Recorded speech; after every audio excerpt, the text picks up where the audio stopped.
원래 중국어까지는 공부할 생각이 없었어요. 영어, 일본어, 태국어 여기까지만 할 생각이었는데 중국어는 업무적으로 필요해서 시작하게 된 겁니다. 지금 저는 중국어를 굉장히 독특한 방식으로 학습하고 있습니다. 기존에 배웠던 3개 언어는 처음부터 현지인과 직접 대화 소통을 하면서 공부하진 않았습니다. 교재와 사전, 수업 위주로 먼저 공부했고 현지인과의 직접적인 소통은 나중에 이루어졌습니다. 익히 알려져 있듯이 어느 나라 언어이든지 실생활에서 이루어지는 일상 회화는 교과서로 배운 회화와 차이가 있습니다. 그렇기 때문에 자연스러운 일상 회화를 익히기 위해서는 외국 현지에 가는 것이 가장 좋은 방법입니다. 그러나 이게 현실적으로 어려운 사람들도 많기 때문에 대부분의 사람들은 처음에 텍스트 위주로 외국어를 배우고 현지에 체류하면서 텍스트 위주로 배운 회화를 교정하는 시간은 나중에 가지게 됩니다. 저도 그랬고요. 그런데 제가 지금 중국어를 공부하는 순서는 정반대입니다. 성조나 병음 이런 중국어에 대한 교과서적인 지식이 거의 전무한 상태에서 수많은 중국인들의 질문에 대응하면서 실생활 회화부터 먼저 배우게 되었고 문법 등 교과서 지식을 독학으로 보충하는 방식으로 공부하고 있는데 이런 방식이 언어를 배우는 데 있어서 꽤 효과적이라는 사실을 깨닫고 있습니다. 혼자서 공부하며 암기하는 단어 문장보다 말을 하면서 익힌 단어 문장들이 훨씬 머릿속에 잘 들어오더군요. 심심해서 중국어 시험 HSK를 가장 낮은 레벨로 응시해봤는데 거의 만점 가까이 나왔습니다. 그래서 이런 생각이 들더군요. 내가 해당 외국어에 대한 기초 지식이 있든지 없든지 간에 원어민들의 질문에 무조건 대답을 해야 하는 상황을 만들면 대화를 하기 싫어도 해야 하는 상황을 만들면 외국어 실력이 굉장히 빠른 속도로 늘지 않을까 이런 생각이 들었는데 물론 이런 상황이 쉽게 만들어지는 것은 아니죠. 특히 한국에 있다면 더 그렇겠죠. 그래서 국내에서는 인위적으로 외국어를 말하면서 활용하는 상황을 만들기 위해서 독학 대신 과외를 하거나 학원이나 스터디 그룹을 통해서 단체 수업을 듣거나 하게 됩니다. 그런데 1대1로 하는 과외 수업보다는 여러 명이 함께 그룹으로 하는 수업이 실력 향상에는 더 도움이 되는 측면이 있습니다. 그룹 수업에서는 나보다 더 실력이 뛰어난 사람을 보고 배울 수도 있고 동기부여도 됩니다. 그리고 다른 사람 앞에서 틀리면 쪽팔리긴 하지만 쪽팔리지 않기 위해서 더 열심히 하는 효과도 있습니다. 하지만 1대1 수업인 과외에는 이런 효과가 없죠. 그런데 이런 효과보다도 더 실감하기 쉬운 과외의 단점은 바로 학습자와 선생님 사이의 의견 차이로 인한 문제가 생길 가능성이 그룹 수업보다 더 크다는 것입니다. 예전에 교육업에 종사할 당시 1대1 수업에서 문제가 생기는 것을 꽤 많이 봤는데 대부분은 학습자와 선생님 간의 성격 차이로 인해 발생하는 것이었습니다. 물론 그런 문제는 그룹 수업에서도 일어나긴 하지만 그룹 수업은 여러 사람이 함께 있기 때문에 의견 차이가 심해지면 중재해줄 사람이 있고 목격자가 있어서 좀 더 객관적인 시각으로 무슨 일이 일어났는지 파악할 수 있는데 1대1 수업은 그게 안 된다는 것이죠. 의견 차이가 심해져도 말릴 사람도 없고 또 목격자도 없어서 선생님과 학습자가 각자 자기 자신에게 유리한 이야기만 하기 때문에 정확히 무슨 일이 일어났는지 또 누가 잘못한 것인지 객관적으로 파악하기도 어렵습니다. 교육업 종사 당시 관리하던 1대1 수업 학습자에게 연락이 왔는데 선생이 수업 중에 내 부모님 욕을 했다. 화가 나서 수업을 지속하기 어렵다. 이에 대해서 선생의 사과를 받고 싶다. 이런 이야기를 하시더군요. 그래서 선생님에게 전화해서 물어보니까 학습자가 자신의 부모님 이야기를 하길래 거기에 대해서 내 의견을 이야기했을 뿐이다. 절대로 욕을 한 것이 아니다. 라며 사과를 하고 싶지 않다고 하더군요. 그 당시 그런 식으로 1대1 수업에서 당사자 간 성격 차이로 인해 비슷한 문제가 발생하는 것을 꽤 많이 봤습니다. 나중에 중재로 인해 오해가 풀리는 경우도 있었으나 끝까지 오해가 풀리지 않아 수업이 중단되는 경우도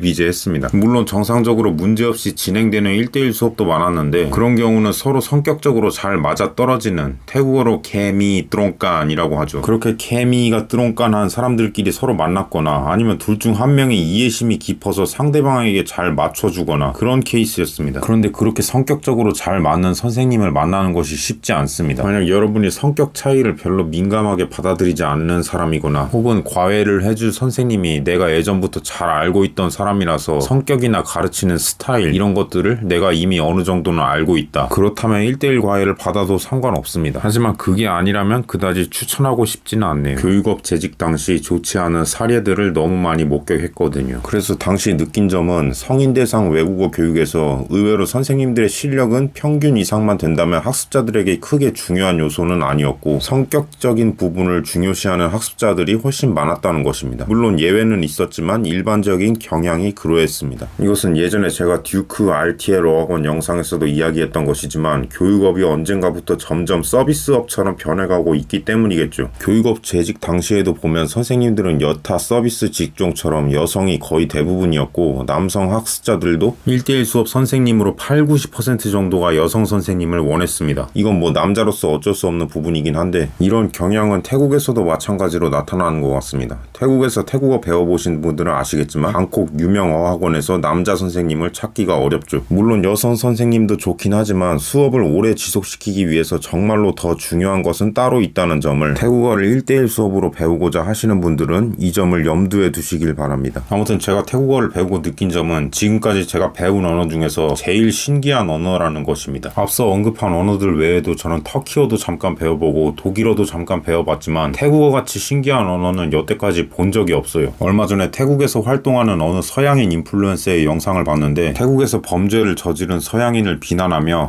파랑키녹이라는 단어를 설명하는 영상이었습니다. 영상에서 그는 파랑키녹 이 단어가 태국인과 태국 문화를 존중하지 않는 행동거지가 바르지 못한 서양인을 비하하는 단어라고 설명했는데 영상 댓글창에서 이 단어의 의미에 대해서 태국인들의 의견이 첨예하게 갈리는 모습을 볼 수 있었습니다. 그 서양인의 의견, 즉 태국 문화를 존중하지 않는 행동거지가 좋지 않은 서양인을 지칭하는 것이 맞다라는 의견이 약 32%, 아니다 돈이 없는 가난한 서양인을 지칭하는 단어이다 라는 의견이 약 34%, 둘 다 맞다라는 의견이 17%, 돈이 있고 없고 여부를 떠나서 그냥 서양인 구두쇠를 지칭하는 단어라는 의견이 5%, 그냥 구아바의 한 종류 과일 이름일 뿐이다 라는 의견이 5%, 그리고 기타 의견 다 합쳐서 7.2%로 이것을 보고 저는 한 단어에 대해서 어떻게 이렇게 다양한 해석이 나올 수 있는지 신기하다는 생각을 했는데 태국어에 이런 단어가 한두 개가 아니라 꽤 많이 있습니다. 태국인들이 페이스북에서 프롭과 팝 이 두 단어의 의미가 어떻게 다른지 논쟁하는 댓글들을 우연히 보게 되었는데 둘 다 같은 의미라는 의견이 제일 많았고 그 다음으로 프롭이 사진이고 팝이 그림이라는 의견이 2위였는데 그 반대라는 의견이 3위였다는 점, 그 외에도 저 두 단어에 대해서 엄청나게 많은 해석들이 나왔다는 점이 참 신기한 풍경이었습니다. 지난 시간 영상에서 레이싱 모델을 뜻하는 프리띠라는 태국어 단어를 소개했었는데 이 레이싱 모델을 MC라고 부르는 태국인도 있고 또 프리띠 MC라고 부르는 태국인도 있다고 합니다. MC라는 단어는 태국에서도 행사 진행자, 사회자라는 뜻이 있는데 어떤 이유에서인지 프리띠와 동일한 의미로 쓰이게 되었다는 것이죠. 이런 단어들이 태국어에 비일비재합니다. 이게 어려운 학술 용어나 속담이나 고사성어 같은 것이라면 또 모르겠는데 일상생활에서 많이 쓰는 이런 상용 단어들조차 의미의 통합이 제대로 이루어지지 않는다는 점은 솔직히 좀 이해하기 힘든 부분입니다. 만약 한국 국민의 30%는 짜장면을 짜장면으로 이해하는데 국민의 20%는 짜장면을 라면으로 이해하고 15%는 냉면을 지칭할 때 사용하며 국민의 10% 정도는 짜장면이라는 단어로 저 세 개를 다 지칭해도 틀린 것이 아니다 라고 생각한다면 얼마나 황당하고 희한하겠습니까? 이와 비슷한 현상이 태국인들의 언어 생활에서 실제로 일어나고 있다는 것입니다. 일부러 이런 현상을 만들어내기도 힘들 것 같은데 이 힘든 것을 태국인들은 어떻게 해냈는지 참 신기하다는 생각이 듭니다. 이렇게 단어 의미의 중앙 집권화가 안 되어 있는 것뿐만 아니라 단어를 읽는 방법이나 문법 규칙도 그다지 정교하지 않아서 가르치는 사람에 따라서 편차가 심한 것 같습니다. 예전에 쫄라 다닐 때 왕실 용어를 배운 적이 있었는데 승하하다, 붕어하다라는 의미의 싸완콧이라는 단어의 발음을 어떤 선생님은 싸완콧이라고 하고 어떤 선생님은 싸완나콧이라고 가르쳐 주셔서 학생들이 둘 중에 뭐가 맞는지 물어본 적이 있었는데 그때 선생님의 답변은 둘 다 맞다였습니다. 참고로 태국어 사전에 등재된 발음은 싸완콧입니다. 태국어로 프러차난이라는 단어는 그래서, 그러므로 뭐 이런 뜻인데 쫄라 다닐 때 어느 선생님에게 프러양난이라는 단어가 프러차난과 똑같은 뜻이라고 배웠습니다. 그래서 다른 선생님 태국어 작문 시간에 프러차난과 프러양난을 모두 그래서 그러므로의 의미를 가진 접속사로 사용한 적이 있었는데 프러차난만 정답이고 프러양난은 틀린 단어라는 설명을 들었습니다. 이런 식입니다. 태국에서 태국어를 배울 때 비슷한 사례가 몇 번 더 있었던 것으로 기억합니다. 이렇게 통합이 잘 안 되어 있다 보니 태국어를 배우는 외국인 입장에서는 혼란스러울 수밖에 없습니다. 그래서 정해진 문법 규칙보다는 공부하면서 쌓인 경험과 감에 의존해야 하는 언어이고 누구에게 배우느냐에 따라서 편차가 큰 언어이며 문법 규칙이 비교적 정교하고 통합이 되어 있는 영어나 일본어 같은 언어보다 훨씬 더 전문성을 쌓기 어려운 언어라고 생각합니다. 얼마 전 어느 태국 관련 커뮤니티에서 어떤 글을 봤는데 태국 현지에서 활동하는 태국어 통역사들의 통역 품질이 형편없다고 비판하는 내용이었습니다. 대략적인 내용은 내가 본 대부분의 태국어 통역사들이 일상 회화 정도만 가능한 수준이었고 영업이익률, 출장비, 최대 발주량, 최소 발주량 이런 업계 기본 영어를 태국어를 모르는 통역사들이 많았다. 심지어 어떤 통역사들은 태국어를 말할 줄만 알고 읽고 쓰기를 제대로 못하는 사람도 있었다. 업계 전문 용어 다 꿰뚫고 있으면서 원래 의미나 뉘앙스 매우 잘 살려서 고품질로 통역하는 통역사들은 전체 통역사 대비 30%도 채 되지 않는다. 이런 내용이었는데 솔직히 이 글 내용은 어느 정도 사실이라고 생각합니다. 이유는 앞서 이야기한 것처럼 태국어가 전문성을 쌓기 쉽지 않은 언어이고 한국에서 그렇게 대중적인 언어도 아니기 때문이죠. 그래서 저런 현상을 피하기 어려운데 그래도 한 가지 덧붙이자면 업계 전문 용어라는 것은 그 업계에서 실제로 일해본 경험이 없으면 모릅니다. 물론 최소 발주량이나 이익률 이런 기본적인 비즈니스 용어들은 통역하려면 알아야 하는 게 맞습니다. 하지만 위에 나온 원인행위라든지 전막판, 신송 솔직히 이런 단어들은 한국어이지만 한국 사람들도 해당 업계에서 일해보지 않은 이상 무슨 뜻인지 모릅니다. 국어사전에 제대로 나와 있지도 않고요. 저런 단어들을 즉흥적으로 태국어로 통역해서 옮긴다는 것은 아주 어려운 일입니다. 그렇기 때문에 통역 의뢰 업체에서 사전에 자료를 제공해 주는 것이겠죠. 앞서 이야기한 것처럼 태국어 단어들 중에서는 의미가 제대로 통합이 되어 있지 않거나 한국어 단어와 1:1 대응이 되지 않는 단어들도 꽤 많습니다. 가령 앞서 등장한 출장비라는 단어도 어떤 태국인은 카비아 리앙이라고 하겠지만 어떤 태국인은 카 자이짜이 나이깐 빠이 탐간이라고 할 것이며 카 자이짜이 나이깐 든탕이라고 하는 태국인도 있을 겁니다. 일본어 슈초히처럼 정확히 1:1 대응이 되는 단어가 있으면 좋겠지만 아쉽게도 태국어는 일본어만큼 우리와 가까운 언어가 아닙니다. 그렇기 때문에 태국 업계 용어를 제대로 한테 통역하려면 단어 위주로 외우기보다는 그 단어가 가진 의미를 이해한 후 태국어로 풀어서 설명하는 연습을 하는 것이 좋겠습니다. 가령 출장비는 카비아 리양 이런 식이 아니라 출장비는 응은 티 버리사 짜이 하이펜 카든탕 나이 거라니 티 억탐간 너 버리사 이런 식으로 화장품이라든지 의료기기라든지 그렇게 특정 업계 위주로 오래 통역을 한 통역사일수록 해당 업계의 전문 용어들을 이런 식으로 풀어서 설명 가능합니다. 그런 통역사들이 높은 요율의 통역비를 받으면서 일을 하는 것이겠죠. 아무튼 제가 외국어를 여러 개 공부하게 된 이유는 처음부터 통역 가능한 레벨까지 파고들어서 투자한 만큼 금전적으로 이득을 보겠다 이런 생각은 아니었습니다. 언어에는 그 나라의 문화가 기록되어 있습니다. 언어를 여러 개 공부하면서 느껴지는 국가 간 문화의 차이를 비교해보고 분석해보고 이런 게 재미있어서 공부를 하게 된 것입니다. 최근에 중국어를 배우면서 알게 된 점인데 중국은 누군가를 호칭으로 부르는 문화가 굉장히 발달되어 있습니다. 아는 사람 모르는 사람 가리지 않습니다. 선생, 형님, 형제, 작은 친구 등 굉장히 다양한 호칭이 존재합니다. 심지어 중국에서는 남자가 여자를 미녀, 메이뉘라고 불러도 신뢰가 되지 않고 오히려 정중한 표현이라고 합니다. 태국도 아시다시피 모르는 사이라도 서로를 피너간의 호칭으로 부르는 것을 즐기는 문화이죠. 중국만큼 엄청나게 많은 수의 호칭을 가지고 있지는 않지만 태국도 나름 비슷한 문화를 가지고 있다고 볼 수 있죠. 한국어에도 누군가를 부르는 호칭 자체는 꽤 존재하지만 대상과 상황을 잘 가려서 쓰지 않으면 굉장히 어색하거나 무례한 표현이 되기 때문에 한국에서는 모르는 사람을 호칭으로 부르기보다는 주로 저기요, 여기요, 죄송한데요 이런 표현을 많이 쓰죠. 일본 또한 한국 못지않게 호칭에 대해서 많이 따지기 때문에 모르는 사람을 부를 때는 보통 스미마센이라고 많이 부르죠. 그렇다면 이런 문화의 차이는 도대체 무슨 이유에서 언제부터 생긴 것일까? 왜 이쪽 문화권에서는 호칭이 자연스러운데 왜 이쪽 문화권에서는 호칭이 불편한 것일까? 이런 것을 생각하기 좋아하는 사람이 언어를 여러 개 공부하면 좋습니다. 이런 언어적인 문화 차이에 별로 호기심이나 흥미가 없다면 굳이 외국어를 여러 개 공부할 필요는 없다고 생각합니다. 시간과 비용이 꽤 들어가는 일입니다. 특히 심화 레벨까지 학습하고자 한다면 더 그럴 겁니다. 얼마 전에 인터넷에서 흥미로운 글을 보게 되었는데 외국어를 여러 개 공부하는 사람들은 그 깊이는 그다지 깊지 않을 가능성이 높다라는 내용이었습니다. 저는 이것이 굉장히 흥미로운 주장이라는 생각을 했는데 개인적으로는 반은 맞고 반은 틀린 의견이라고 생각합니다. 제가 반은 맞다라고 생각한 이유는 유튜브에서 10개 국어 이상 구사한다는 어느 언어 천재가 태국어를 하는 것을 봤는데 내 이름은 무엇무엇이고 나는 밥을 먹었다 이런 기초적인 수준의 문장을 태국어로 말하는 모습이었고 성조는 약간 부자연스러웠습니다. 그 사람이 그 영상에서 말하거나 쓰는 다른 언어도 기초적인 문장 수준이었습니다. 물론 그 영상만으로 판단하는 것은 무리가 있겠죠. 사실 우리가 누군가의 외국어 능력을 평가할 때 보통 그 사람이 얼마나 유창하고 정확하게 말하는지 보통은 그것을 보고 평가를 하죠. 하지만 언어를 평가하는 지표에는 말하기뿐만 아니라 듣기, 쓰기, 독해 등 여러 가지 영역이 존재하죠. 말하기를 잘 못하더라도 다른 영역에서 두각을 보일 가능성도 있습니다. 미국의 과학 잡지 사이언티픽 아메리칸에 따르면 인간 뇌 용량은 대략 250만 기가바이트 정도 된다고 합니다. 1테라짜리 외장하드가 2000개 이상 들어갈 정도이고, 이 정도면 1, 2기가짜리 영화가 100만 편 이상 들어갈 용량이니 적어도 이론적으로는 많은 언어를 깊이 있게 공부하는 것이 가능하다고 봐야 하지 않을까. 그래서 반은 틀리다고 생각하는 것입니다. 아무튼 자신의 외국어 이해도 깊이가 떨어지지 않는 것을 증명하는 가장 좋은 방법은 바로 시험을 보는 것입니다. 시험 성적으로 증명하면 됩니다. 참고로 이 외국어 시험에서도 각 나라의 문화적 특징이 드러납니다. 일본어 JLPT 시험에서는 청해 시간 중간에 잠깐 쉬는 시간이 있는데, 그때 잔잔한 피아노 연주곡 같은 것이 나옵니다. 이게 긴장 완화에 어느 정도 도움이 됩니다. 반면 중국어 HSK 시험에서는 청력 시험 시작 전에 음량 조절 테스트 음악으로 뭔가 정신없는 댄스 음악 같은 것을 틀어주는데, 개인적으로는 굉장히 중국이랑 잘 어울린다는 느낌을 받았습니다. 반면 영어나 태국어 시험에서는 그렇게 음악을 활용하는 것을 본 적이 없습니다. 그런데 중국어 HSK 시험에 다른 외국어 시험에는 없는 매우 좋은 장점이 한 가지가 있는데, 바로 1급부터 3급까지는 듣기를 2번씩 들려준다는 것입니다. 지금까지 듣기를 2번 들려주는 외국어 시험은 본 적이 없는 것 같은데, 이게 응시자 입장에서는 되게 편합니다. 국내에서 태국어 시험 중에서 그나마 인지도가 조금 있는 플렉스 태국어 시험도 뭔가 태국만의 문화적 특징을 드러내는 방향으로 발전시키면 어떨까, 이런 생각이 들어요. 배우는 과정 속에서도 그 나라의 문화를 곳곳에서 발견할 수 있다는 것, 이게 외국어를 배우는 묘미 중에 하나가 아닐까 싶습니다. 이런 문화적 발견의 재미를 느끼시는 분들에게는 여러 가지 외국어를 공부하는 것을 적극적으로 추천드리고 싶습니다.